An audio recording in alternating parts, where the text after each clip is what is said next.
Hi everyone, today I want to share with you my favorite tips for adding gems to a store-bought t-shirt. You're going to start by pre-washing and ironing your shirt. I'm just using some dollar store wax paper. This is super important. We're going to put that in between our layers of the shirt. That way any of the glue that might seep down will get stopped by the wax paper. So go ahead and put it all the way to the top and then smooth out your shirt. You can see that wax paper all the way up.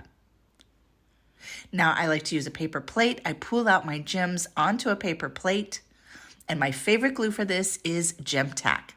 I'm using a detailed Mod Podge paintbrush to go in and paint over the existing design, and I'm using a grease pencil to pick up my gems and place it right into the glue. It really doesn't get any easier than this.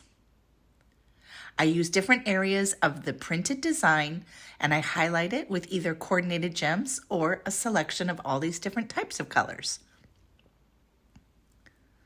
On this one, I'm matching my gems to the background color, so I'm using this little yellow on the yellow starburst and blue on the blue starburst. I like to use lightweight plastic gems. So you can see here, I've got some Aurora Borealis ones, and those are really cool because they're clear, but they're gonna pick up all the colors around them. You can mix and match sizes. You can also use glitter fabric paints to highlight your design. I'm again using that Mod Podge detail paintbrush, and I'm just painting this glittery fabric paint right over the white parts on the Mickey and Minnie hat. This is a really fun way just to add a little extra sparkle to any of the original designs. I hope you like these simple tips for adding gems to a t-shirt. Happy crafting!